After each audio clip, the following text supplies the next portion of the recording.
Swayam Prabha. Digital India. Educated India.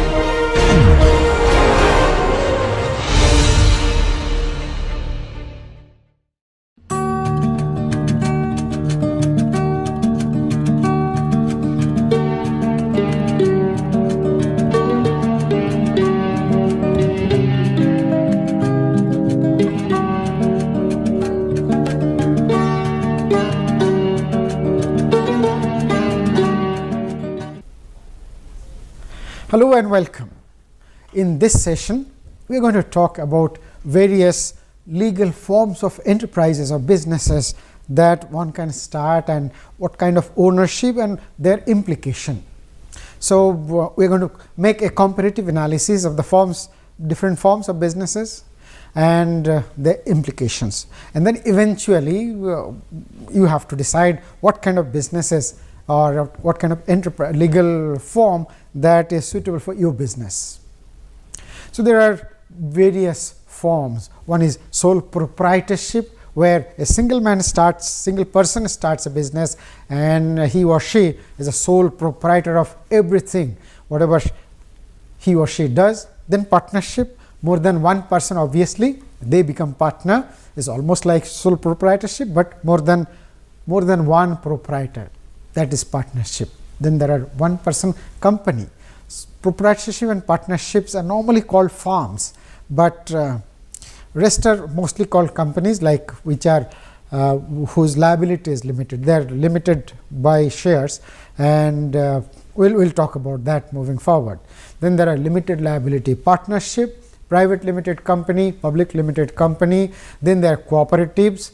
There are Hindu undivided family business. Then there are subsidiary companies, etc., etc. Let us move forward. Sole proprietorship firm, only single owner. Sole proprietors means one person is the owner. So, whatever is the profit that accrues to that one person, if there is a loss, that also accrues to the one person. So, one can actually do whatever they like with the business. It is the simplest form of business. If you want to start a business today, then the best option is to go for proprietorship. All that you need is a valid license from the local administrative authority. If you are working in a municipal corporation, you need a trade license from municipal corporation. That can be done in a day. And then if you are in a village setting, so you can get a certificate from panchayat to start a business. Next, you need, or before that, you need a formal premises to start a business. And now today you need a GST registration. That takes some time, but not long time. There has been so much of improvement in the system that it's very easy to get. Its existence, legal existence, is not separate from the individual, meaning that suppose your name is XYZ and the business is, say, ABC. There is no legal difference between XYZ and ABC. They are all the same. They have the same tax file, etc., etc. Income is clubbed, so they are not different. The sole owner of the business are the same as regards ownership of asset, meaning that if the business owns a car, it is owned by the founder himself or herself, meaning the single owner or proprietor. So, there is no difference. Income tax, there is no difference. Legal liabilities, there is no difference. We will discuss this moving forward. So, most importantly, proprietor has unlimited liabilities, meaning that proprietor's asset, personal asset, family assets, whichever are standing in the name of the proprietor, are all part of the business. And if there is an eventuality when the business has a liability to pay somebody, it is the personal assets and the business asset together will be disposed of, or if the business asset is not adequate, then the personal asset will also be sold to meet the outside liabilities. We will discuss that with an example.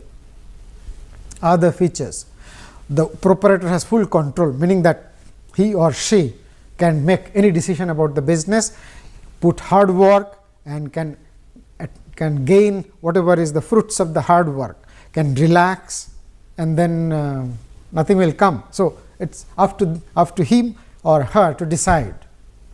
Owners alone enjoy the benefits, profit, and bears all losses. But then, if the firm requires capital, he or she can depend only on him and her, because there is no partner, there is no directors, other directors. And then if the proprietor expires for whatever reason, then there is no business, meaning the business has to be liquidated, and if somebody else, suppose proprietor's son wants to start the same business, he has to get another trade license in a new name, and his income tax or her income tax will be clubbed with the business's income tax. So, there is limited life of proprietorship firm, unlimited liability, limited life. That is the huge distinction between proprietorship firm and limited liability companies. Income tax, very important that the income from the business is clubbed with the income of the proprietor. Then the aggregate of the two incomes will be treated as the income of the proprietor, and the tax law that is applicable to individuals will be applied to the whole income of the combined entity, meaning the aggregate income of the two. Suppose single owner earns say 6 lakh rupees in a year from the business sources, and he or she makes a profit of 5 lakh rupees in the same year. Okay, first one is from other source, second one is from the business. So, aggregate income will be 11 lakh or 1.1 million rupees.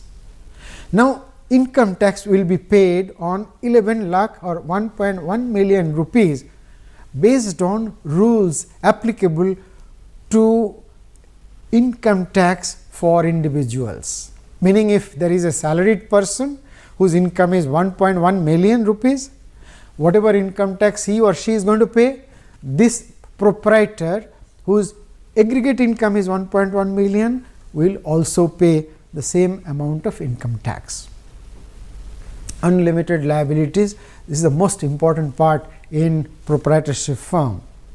Suppose, meaning that in this means unlimited liability means if there is a liability of the business and the business has to pay money to somebody, that is a liability, then and if the value of the business or the liquidation value of the business is not good enough, then proprietor's personal assets will be liquidated to make good whatever is the shortfall. Suppose the business borrows some money and the outstanding is 1 million rupees today, and the business goes kaput or bank files a case and there is a verdict, there is a decree from the court that the business has to pay 1 million rupees. Now, the bank can sell this entire business, suppose it gets only 0.6 million rupees or 6 lakh rupees by liquidating the asset, which is not good enough to meet bank's entire 1 million rupees or 10 lakh rupees. Then bank can sell any of the assets of the owner to recover the remaining 0.4 million rupees or 4 lakh rupees. So, business and business asset and individual assets are not different as regards liabilities are concerned, that is known as unlimited liabilities. So, it is like this, the same thing shown differently, but it is the same thing, meaning the liquidation value of the firm is 0.6 million and rest of the money, that is the personal asset, there is 0.4 million that should come from personal asset, whether it is bank balance, bank savings or anything else, the person has to repay the remaining of the money from some source other than business. So, other factors like the primary legal formality is to obtain just a trade license and GST. So, it is very easy to start, as I said. These are all mostly discussed. So, one needs to get a GST registration and the website is here, that is very important. Other features like other other licenses that may be necessary for a specific business, like for food safety, like you are starting a food business, then of course just the trade license is not going to be okay. You need a license from FSSAI. Of course, sole proprietorship firm may require other licenses, like say if you are starting a drug business, then you need a drug license, or dealing with food articles, then you need food safety and standard authority certificate, etc., etc. So you need all of that if for specific businesses. Advantages: ease of formation, maximum incentive for hard work, then secrecy of business because you are one man show, quick decision and flexibility of operation. Disadvantage: limited capital because there is nobody to fall back upon. Then managerial capability of the sole proprietor is the only capability. Limited life because with the death of proprietor, business ceases to exist. Unlimited liability, we discussed this. And then clubbing of income tax. In today's income tax regime, clubbing of income tax makes a lot of disadvantage because corporate tax has been brought down to 22%, whereas personal income tax is still 30%. So clubbing income tax for proprietorship doesn't make a good sense. You end up paying more tax. Many of the small businesses such as retailer, grocers, stationery shops, small manufacturer, etc., they prefer proprietorship firm because they don't need a lot of other things to share with others. Partnership, almost like proprietor with a very small differences, but the differences are kind of succinct and one should know and work accordingly. Like partnership, formation is very easy, but it is between two and more than two persons, more than one persons. Partnership formation, unlike proprietorship, is through an agreement. It can be just on a white piece of paper. You write that we two are going to start this business and sign, it becomes an agreement.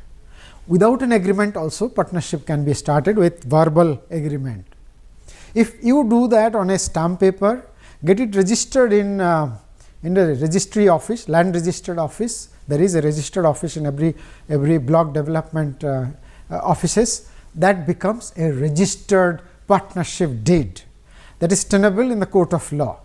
So you can form a partnership through registered deed or through unregistered deed or through verbal agreement. In the deed, whatever is written is the roles and responsibilities of the partners. Particularly if there are two things. When one partner dies, partnerships normally ceases to exist. Then how do you share them? How do you share the remaining of the properties, values? Liquidation proceeds. Second is, suppose there is an unlimited liability, some liquidity event where liabilities are unlimited and the business proceeds, sales proceeds are not good enough to pay, then who pays how much from their personal assets, because this is also unlimited liability context, partnership like proprietorship. So some of the things, if written, is always better. If nothing is written, then Partnership Act 1932 will prevail. Advantage, ease of formation, just verbally. Then you get minimum required license like trade license, as I said, GST registration and a premises. Greater capital because there are more than one partner. Better judgment because there are some people to talk about, brainstorm, etc. Disadvantages, absence of unlimited authority, meaning that proprietor can take his her own decision. Now you have to consult to your partner.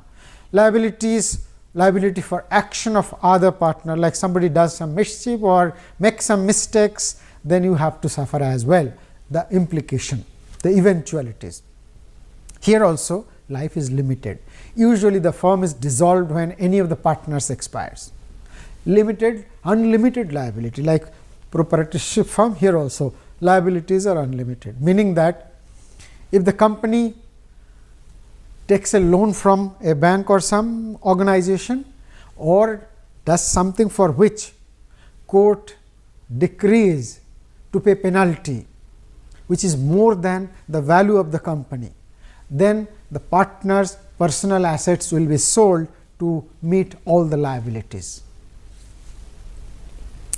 Partnership is an appropriate form of ownership. Small medium firms like say law firm or stockbroker, or say some kind of stationery shop, small industries, also small scale industries, etc., etc.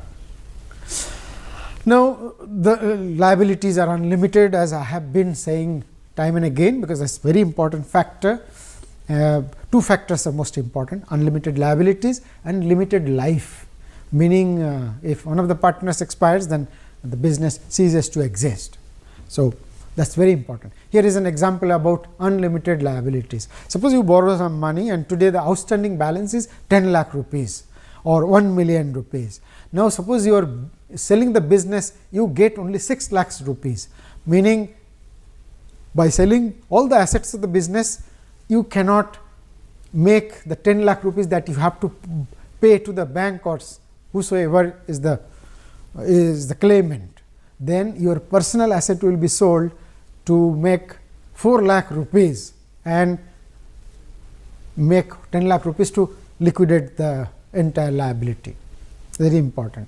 Income tax. From income tax point of view, partnership is very different than proprietorship. In proprietorship, business income and proprietor's income are clubbed together, whereas in partnership firm it is not so, because different partners may have different shareholding, so it is not clubbed.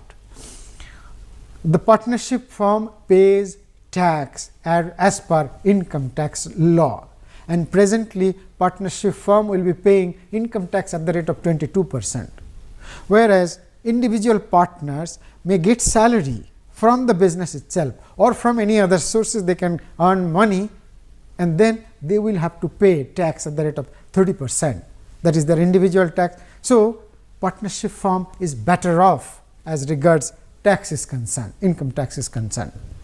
Now, we are shifting to limited liability company.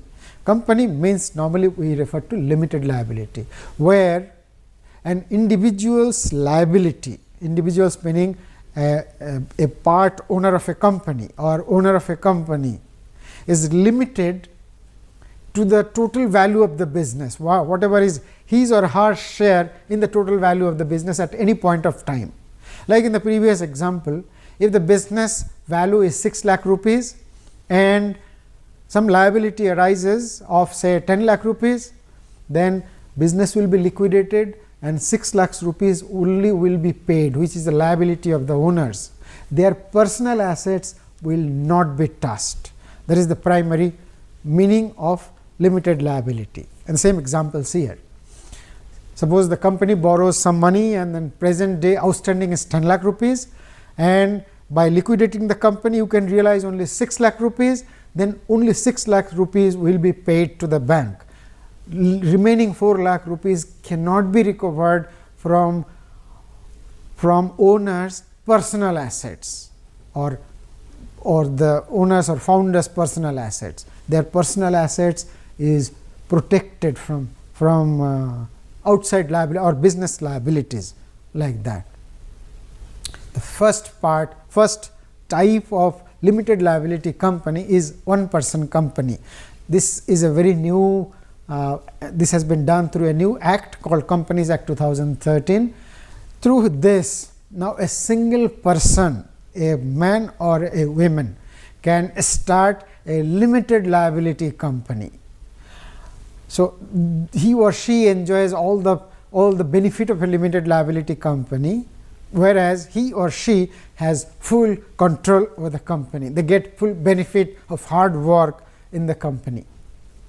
Now, it has only one member. It may have more than one member. It will have one member, meaning that it has one founder or shareholder, but then it may have another professional director. More than one professional directors also is possible.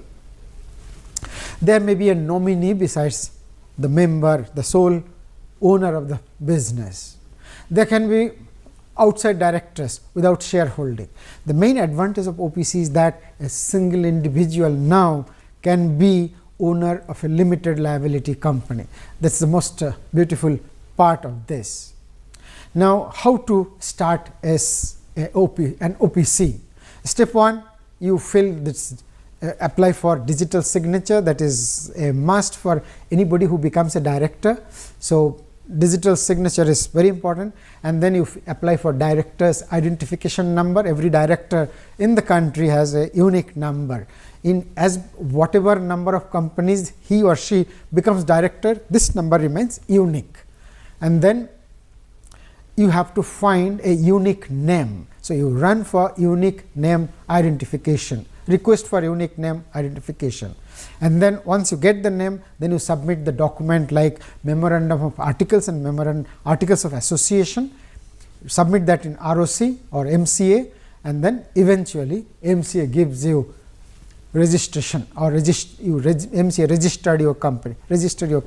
So, you have a registered company, 1% registered company. The salient features: company limited by shares, company limited by guarantee also. It can be two categories. One is limited by shares, another is limited by guarantee. Guarantee means there can be other shareholders who guarantee that in case the founder, the sole founder, is liable to pay something, or he or she expires, then these people guarantee to liquidate the assets of the company and then pay whatever is the dues, something like that. And OPC limited by shares shall comply with the following. Number 1, the paid up capital is at the minimum is 1 lakh, maximum is 50 lakhs. Beyond 50 lakhs, it has to be automatically converted into a private limited company. Are not allowed to transfer its share. It cannot transfer the share. Are not allowed to invite public to subscribe to its share like public limited company. Here is the difference between OPC and sole proprietor. Not much difference except the limited liability, and the life also. Life of OPC can be made perpetual by nominating a person.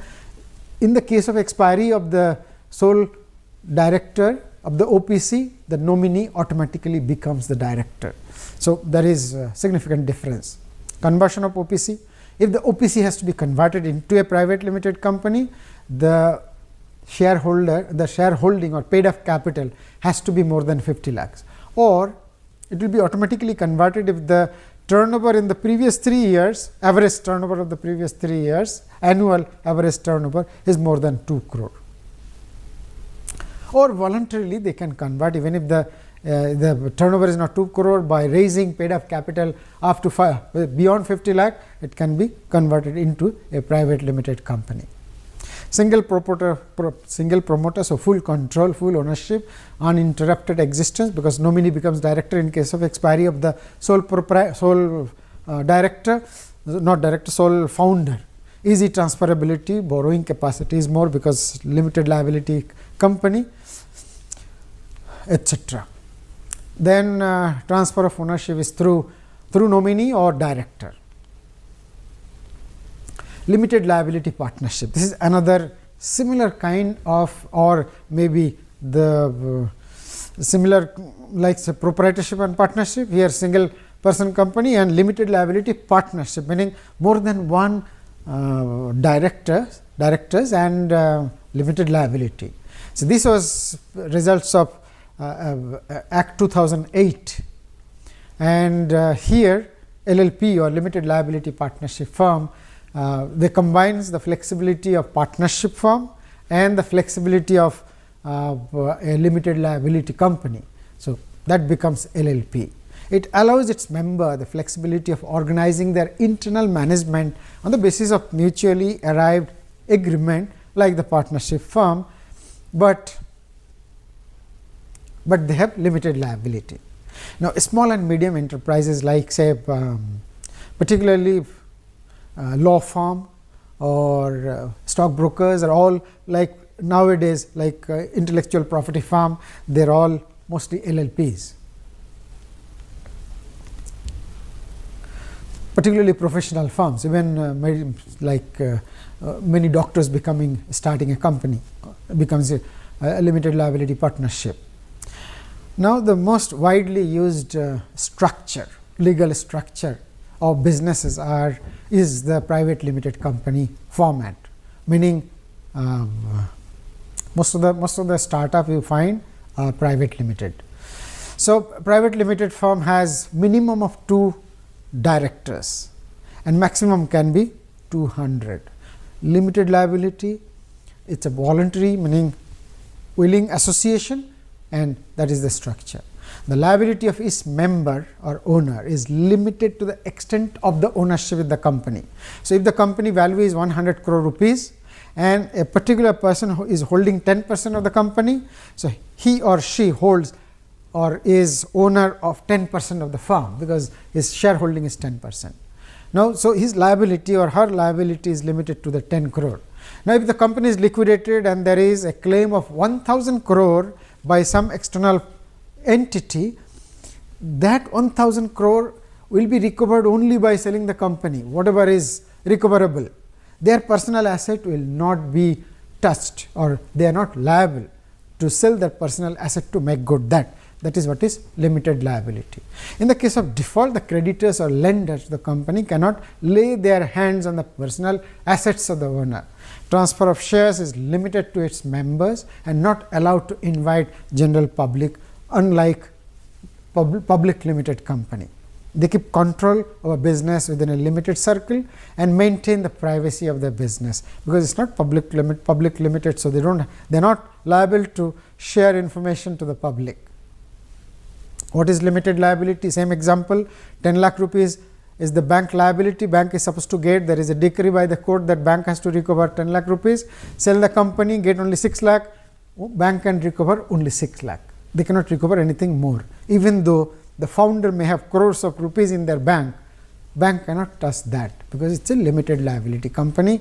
Founders or directors liability is limited to their investment in the business.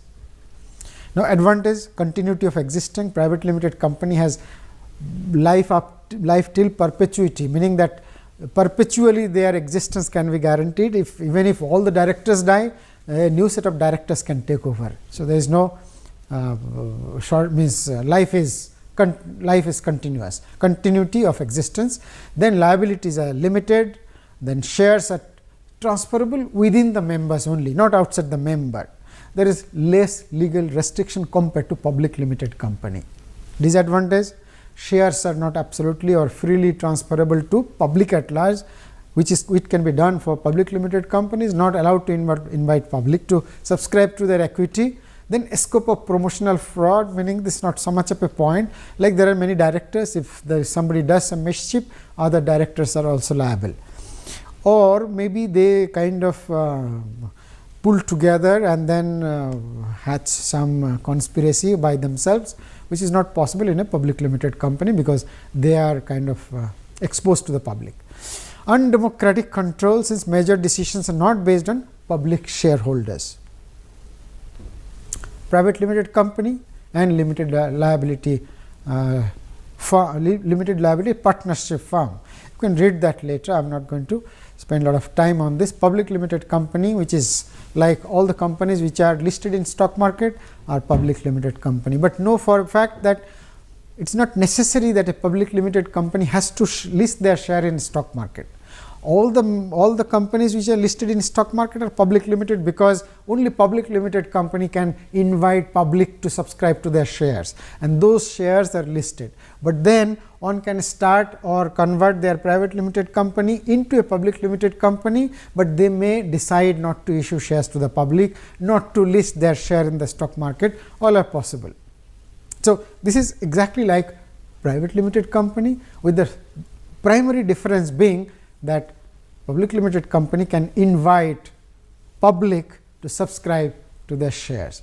With that comes lot of other covenants, like they are liable to publish the balance sheet, they are liable to publish or announce in public any major policy decision changes, even the salary of the key management staffs, etc., like directors. These are to be announced, because public generally are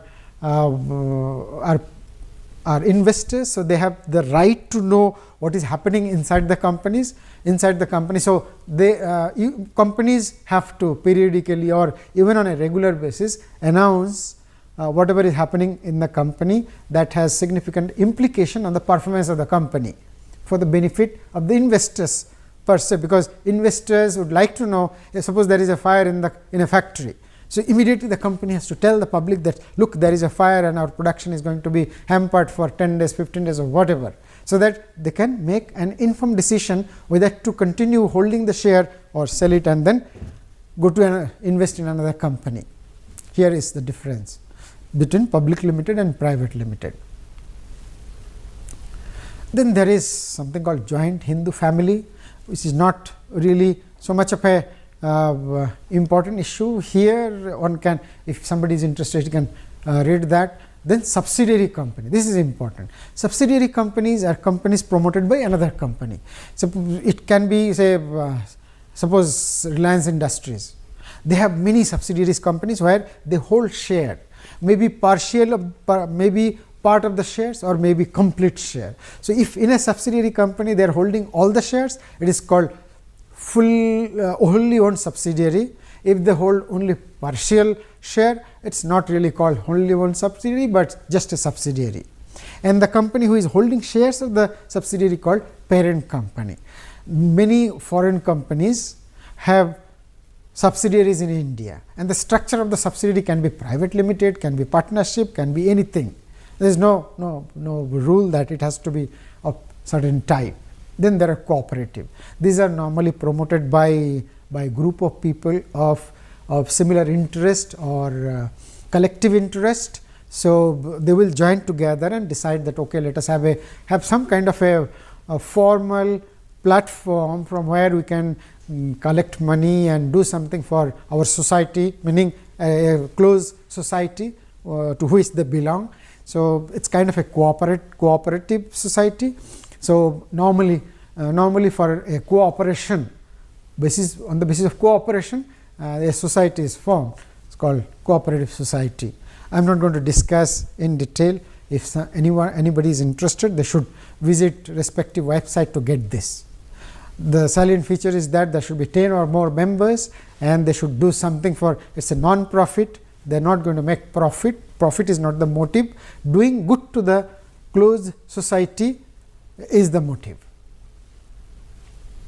Some points about the Cooperative Society. So, if anybody is interested, the link is given also, Cooperative Societies Act 1912, one can visit that. Now, factors determining forms of business. Nature and size, you already now understand that what kind of form will be suitable to your business. So, it's suppose your business is a very small one and you are just testing your product. Okay, so now you decide whether you should really start a private limited company or a public limited company or a proprietorship firm. Difference being, if you are starting a private limited company, your company formation cost is going to be something like 50,000 rupees in Indian context. Do you want to spend 50,000 rupees and start a private limited company, or you want to spend just 5,000 rupees to get a trade license from municipal corporation? So, decision is yours whether it makes sense, whether there is a compelling need to spend 50,000 rupees and start a private limited company. Mostly, if you are just validating your idea through a minimum viable prototype and you are not interested in raising venture capital, or venture capital comes much after, say, money from angel or anybody else, or say incubation or acceleration, unless you are thinking that way, then it is always better that you start a proprietorship firm, or maybe if you 2-3 people are thinking of start a partnership firm for a while. Then moving forward, any time you are selected by an acceleration program, then definitely you can convert your firm. If there is a need to convert into private limited, you can do that. Otherwise, there is no justification to spend money. Remember, private limited companies will demand a lot of money on an annual basis. Every year you have to renew your registration through ROC, or with the ROC you have to submit your audited balance sheet. Chartered accountant is going to demand something like, say, 25,000 rupees for auditing your account, and then submission of the document also is costly. So, you are going to incur not less than 50,000 rupees annually if you are a private limited company. So, it does not make sense. you are still not sure whether you are going to continue the business. So why two? Closing a private limited company is very difficult compared to a partnership firm or a proprietorship firm. So you have to think twice. Scale of operation, if it's very big and you are desperately sure, absolutely sure that you are not going to go back, you are just going to start and moving forward, next day or next month you are going to raise money, etc., etc., definitely you should go for a limited liability company. The degree of control desired, if you want to control everything, if you want to keep everything a secret and you don't want to divulge to anybody, proprietorship firm is the case, or one person company, OPC is the best. Amount of capital required, you require more capital, you have to go to maybe private limited company or things like that. The degree of risk, liabilities, proprietorship, unlimited liabilities. So you have to think that way. Comparative tax liabilities, you have to think for every country the tax liabilities will be different, and everybody should understand what is the implication for a particular legal structure of a business. Degree of compliances by that government formalities, as I said. Suppose you want to start a new venture and you have something like 1.5 million rupees of savings. Now suppose you are targeting something like 10 million rupees or 15 million rupees of turnover in the next year. You intend to raise another 40 lakh or say 4 million rupees moving forward. You have not found anybody, there is no partner. So what kind of business do you want to start? You have to think. Perhaps you would like to start a one-person company, but then moving forward, if you raise another 40 lakh after 15 lakh, it is going to cross 50 lakh. So you should remember that with 15 lakh and 40 lakh, your total equity is going to exceed 50 lakh. OPC's limitation is 50 lakh. Beyond 50 lakh, it becomes a private limited company automatically. So obviously, you have to think of all those factors before really deciding what kind of structure you are going to do. With that, we call it a day. Thank you so much.